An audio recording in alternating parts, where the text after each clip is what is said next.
You're watching a News 4 San Antonio special, Inequality, San Antonio's silent crisis. Good evening and welcome. I'm April Molina. In recent years, San Antonio has earned a distinction no city wants. We've been at or near the top of multiple lists when it comes to geographic economic inequality. Simply put, the gap between the richest, 78248 on the city's north side, and the poorest, 78208 on the city's east side, is among the widest looking at major metropolitan cities in the United States. Last year, the widest gap was between 78258, again on the city's north side, and 78207, this being on the city's west side. According to an Economic Innovation Group study, more than 400,000 people are living in distressed communities.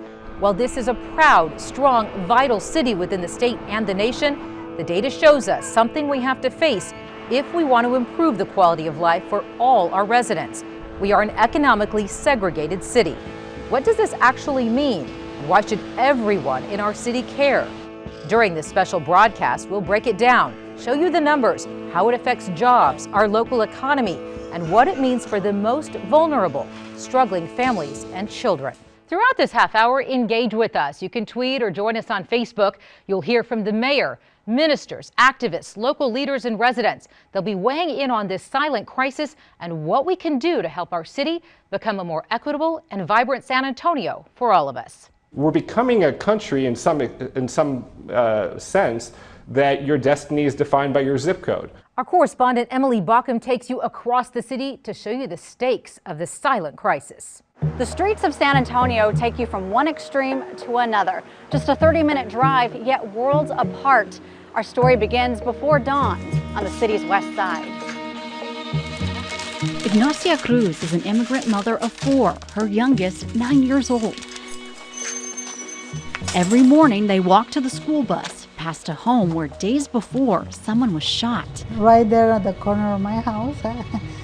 She makes sure he gets on the bus and stays there. I think the schools need some more support over here. In this part of town, nearly half of adults don't have a high school diploma.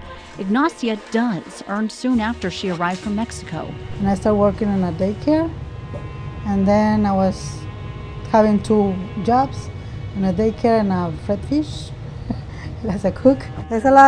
Money is a constant concern. The median income in this neighborhood, $22,600. They don't pay attention to this side, to the west side. There's a lot of homeless people. I think like whenever we put a complaint about lights on the street and we never get it, and we see on the other side of the town, they just said, we need lights over here, and they put them right away.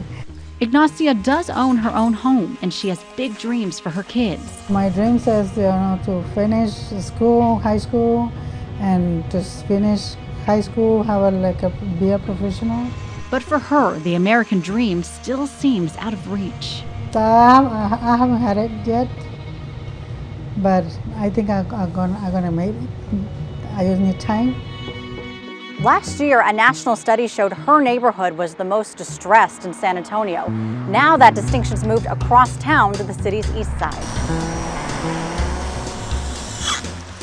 I work here at the top of the line barbershop. Between haircuts, Casey George reads a neighborhood newspaper.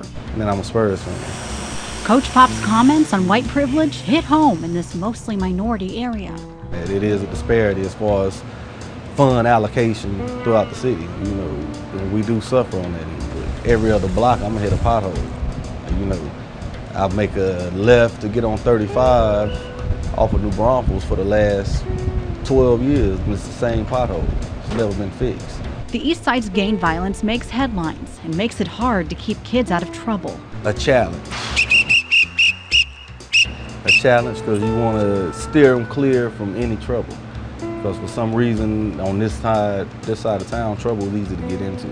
As far as the violence goes, they know where it's at. Police them areas and make it safe for people to feel like they can walk down the streets in their own neighborhood. Next to his barber station, some swag from his high school. The teachers need some more help, I know that, some more funding. I travel the city, so I see other schools. I see some schools look like malls. You know, that's how big they are. But the East Side is home, and Casey wants the best for his 5 kids, including a son in the Marines. American dream, own a home, raise a family, go to work and retire. Meantime, on the north side, along the more affluent part of town, unprecedented growth in the Stone Oak area has made the gap between rich and poor even wider. Marshall is 14 months. Marshall is already ahead of the curve. You know, they set up different classes for his age range. Mary Lou Allen is moving to San Antonio and handpicked this neighborhood for its amenities. Most of the schools within the Stone Oak area are rated, if you go onto Realtor.com, most of them are rated 9s, 10s. All the parks are always really nice, even within the subdivision. Everything's always really clean. The HOAs are always on top of it. It's safe for me to be able to ride around the sidewalks with Marshall. Violent crime here is low. The median income, $107,500. But the flip side of better schools and safer streets, Mary Lou will pay a lot more in taxes. Anything and everything for our kids. We sacrifice everything for them. I just hope that he's able to get a good education and push through. I want him to kind of follow his dreams, do whatever he wants to do. Parents from every part of town just want the best for their kids, and they all define it the same way, to get a good education and to succeed. But disparity comes at a price. The community that surrounds this congregation is a community that has been struggling for many, many, many years. The people who fill these West Side pews every Sunday, trade workers, immigrants working paycheck to paycheck. Yeah. And sometimes I grew up always playing basketball down the street here.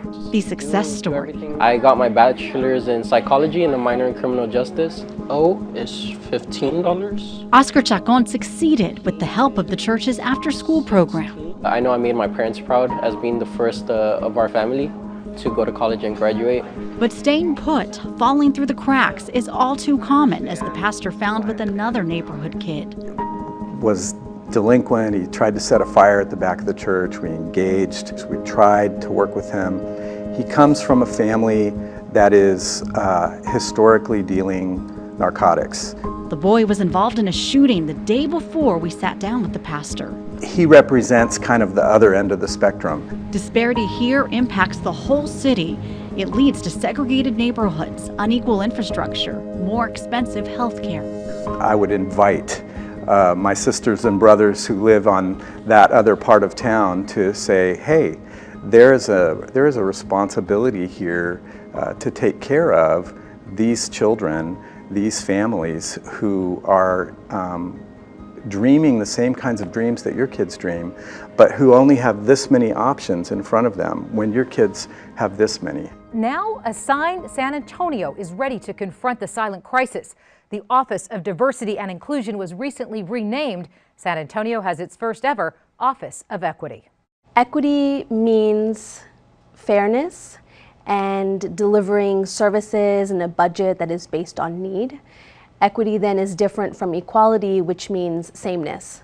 San Antonio recently passed its first ever Equity Lens budget. City Mayor Ron Nirenberg and other informed members of the community joining us to talk about that and more coming up.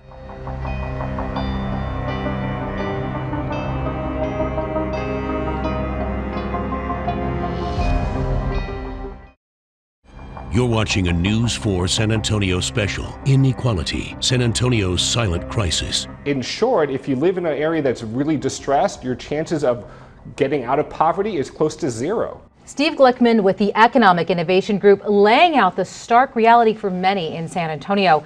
Economic segregation is not exclusive to our city, but the degree of it ranks among the worst of all the major cities in America. How did we get here, and what are we doing about it? Joining us now, Patton Dodd, editor-in-chief of followmedia.org, a new media organization committed to reporting on inequality in San Antonio. Also, our city mayor, Ron Nirenberg, who campaigned on the issue of inequality and recently worked with council on passing the city's first ever Equity Lens budget. Christine Drennan, associate professor of anthropology and sociology at Trinity University, and Steve Niven, associate professor of economics from St. Mary's, who has done economic impact studies for the city. And I want to start with you, Christine, because you've long studied the history of how we got here, and I think it's important to have that understanding in this conversation. We are not unique in a lot of this. We rank high, but the history or the way that we actually got into this situation is I take it from the perspective of property, because accumulated wealth in the United States comes through ownership of property. And towards the beginning of the 20th century, as we were urbanizing, and a lot of places were urbanizing, we had a lot of policies in place that prevented non-whites from ever owning substantial pieces of property. And this was done in a variety of ways, mostly through racial restrictions in housing deeds that said Caucasian only, or no Negroes, or no Negroes or Mexicans, whites only, a variety. In different cities, it was a variety of different ethnicities. Moving the ball forward, housing, a person's single strongest investment, how that impacts education. Well, education is funded by property taxes in large part. So we see even today exactly what Christine was talking about with the impacts of that and the geographic segregation, if you will, because those areas that have the properties of lesser value generates less tax revenue, so the schools don't receive as much funding as the other areas with the larger homes of more value. I just want to clarify something up front as people are listening. I don't want this to come up as saying that the goal here is that everybody should earn the same income, everybody should have the exact same opportunity. Do you kind of want to clarify that or expand on that, Patton? Sure. You know, this might sound corny to say, but this is not a conversation about socialism. It's a conversation about the American dream. The goal of this conversation is not to, as you say, make sure everyone has the same income or lives in the same size of home. The goal of this conversation is to ensure that people have the opportunities that they need to succeed in life. I think the one thing Americans still tend to agree on in a very sort of fractured political nation that we have is that everyone ought to have an opportunity to get ahead in life, to get a quality education, to find a job, to provide for their family, to have a good career doing something, either running their own business or working for an employer that they like, and being ultimately a blessing to their neighborhood and their city and their nation. And I think a lot of people on maybe the east side and the west side are listening to this, definitely. I don't know that we have everyone's ear on the north side, people who are not sitting there thinking about what they need or what they don't have. But Christine, you have said poverty is very expensive for all of us. Explain that. Social programs, because ethically we have a social safety net in place.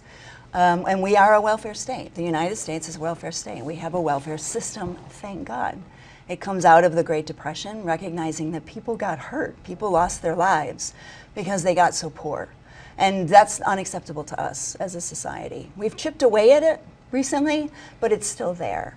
But the social safety net is very expensive. And so if we can ensure people that in their working years, right, and in the years that they prepare as their children and as their productive adults, that they're making a good living, that they're comfortable, that they have some money to put aside. Maybe it is in their house. Maybe it's not literally in a bank account, but it's in their home that then they'll bequeath to their children or they'll borrow against in retirement.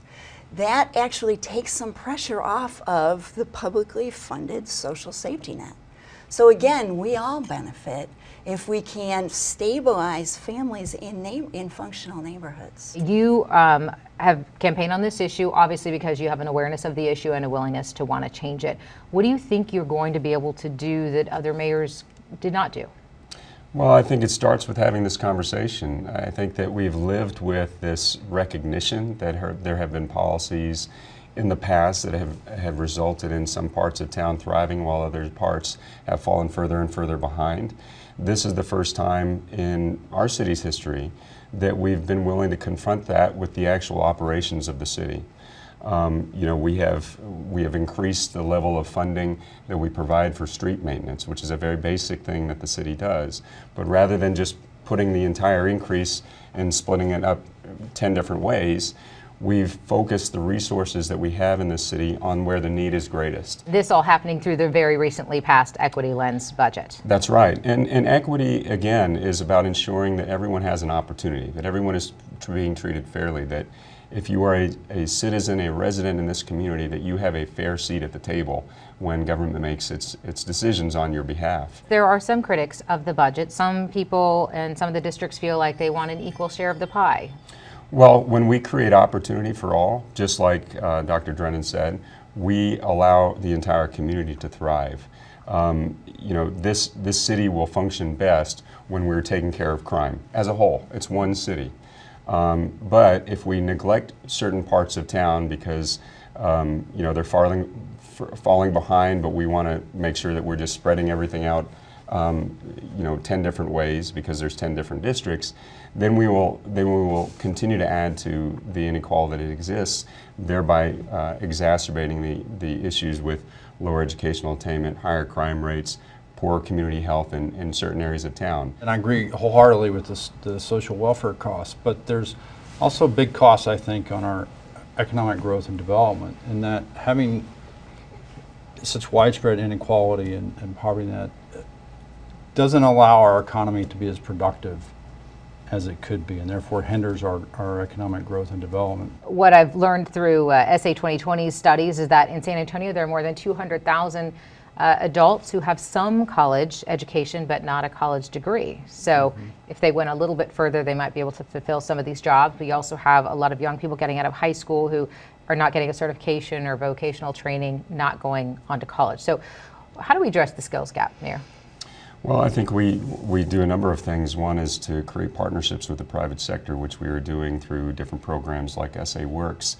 The other thing is to work better with our public school districts. We know that when we talk about equity, you can't ignore the fact that we have 16 different school districts in the city of San Antonio. Quite literally, depending on what zip code you're in, will largely depend on what quality education you receive. That also correlates to some of the discussion about resources that are available to those school districts to do simple things like hire teachers and put books on desks. What I want to do in this conversation is add more people to it. I think that everyone is implicated. Every taxpayer in Bexar County is somehow implicated in this problem just by virtue of living here. And I think it's hard to think, for people in Stone Oak, it may be hard to think of people on the west side as your neighbors, but I think the more you learn about what's happening in your city, the closer everything feels, you know, the more you feel like you're a member of a community. Let's look at the industries in San Antonio, right? We've had military, a lot of jobs there, the medical field here, tourism. So we still have all of those, but now we also have advanced manufacturing. We have a lot of IT jobs. I don't know that there's a lot of awareness among people in San Antonio that we have those types of jobs that need to be filled. At least based on my experience, it's in some way just more communication amongst the different industries. I mean, even we in academia are on my own campus, I'm siloed, and you know, the universities don't talk as much, and the industries, I don't think, across industries, communicate as much, and there could be more communication between academia and the industries as well. Pat, and I know you talked about the idea of cross-pollinating, of people from the north side physically going to the east or west side and vice versa. So, and this is a question I would address to each of you. If there were a bridge, figuratively speaking, what would that look like?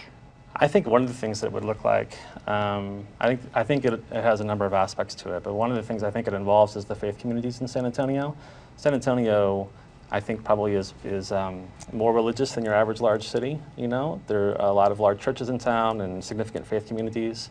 Every faith tradition has at its core two basic principles about a call to charity and a call to justice. Charity meaning to meet urgent needs, and justice meaning to attend to sort of the overall structure and make sure that people are treated with equity and with fairness.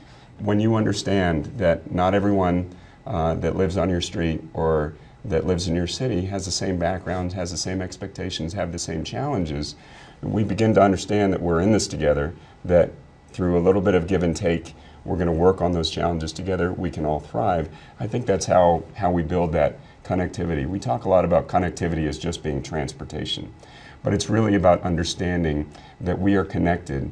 My destiny as a resident in one part of town is intimately tied to whether or not people on the other side of town are thriving as well. There's an awakening that's going on across the country right now, and I think that we as a city are leading that because of what we're doing with the budget, because of what we're doing with our elected officials.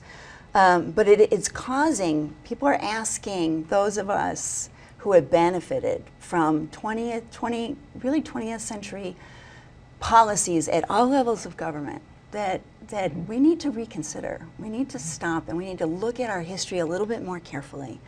and understand that it was often at the sake of others that we got ahead. And so that understanding, you think, is a good beginning? I do, I do. The continued development of the center city area and even other pockets around the city where there's this mixture of people at all hours of the day, maybe not late into the night, but at many hours of the day, and places where they become community centers, not in the sense of a building, here's the community center building, but in the sense of people from all over the city come to congregate for whatever reason, right? To celebrations, fiesta, Spurs, whatever, and there's a vibrancy to that. Okay, I want to thank all of you for being here for this relevant and timely conversation today. Coming up, we asked key community leaders the same question: what will it take to achieve progress when it comes to inequality in San Antonio? Their answers when we come back.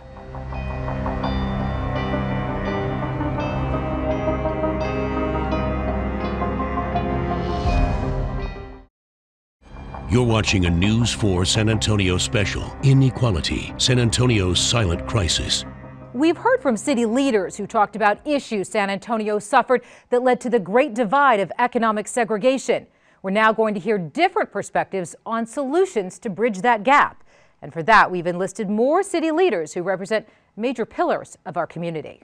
Well, I think it begins with an understanding of what the history has been of San Antonio, and then also a discussion about the allocation of resources. How do we move forward to take corrective action? We as city leaders must recognize that our work is all interrelated. For example, in the budget that was passed by our city council this year, we are looking at streets improvement with an equitable lens. That means that we're recognizing that we are delivering services to San Antonio in order to get closer to a vision of prosperity for everyone. It's giving people access to the right foods and the right amounts at the right time. That's the solution to hunger, but all of us as human beings need access to nourishment. We need minerals and vitamins that come from a variety of foods in our diet. And oftentimes those inequalities come when families can't access those basic ingredients. Blessed people are called to bless people. When God got a hold of my heart, He not only got a hold of my heart, but He also got a hold of my talents, gifts, and abilities. And therefore the objective in our life through the faith community as we mobilize, not as just an army, but also on mission, is not to build bigger fences of separation, but to build bigger tables that invite people to be in relationship. And that's simply defined as good neighboring. We know when it comes to having more equality, you have to have strong quality choices for education. Families tend to decide where to live based on the quality of their schools. And of course, if we can also then bring together partnerships for more jobs that are in the center of the city, then again, then we have the perfect partnership. We have job growth in IT, healthcare, biosciences, advanced manufacturing. At the same time, we have an entire population of people, about 225,000 people in San Antonio, Texas alone, who have some college, no degree.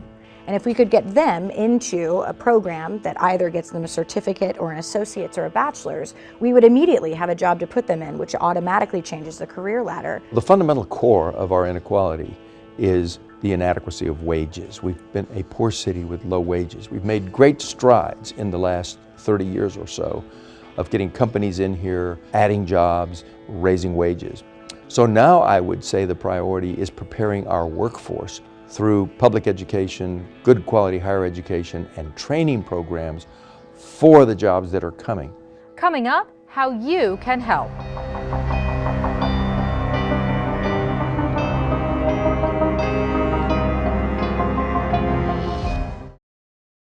You're watching a News 4 San Antonio special, Inequality, San Antonio's Silent Crisis.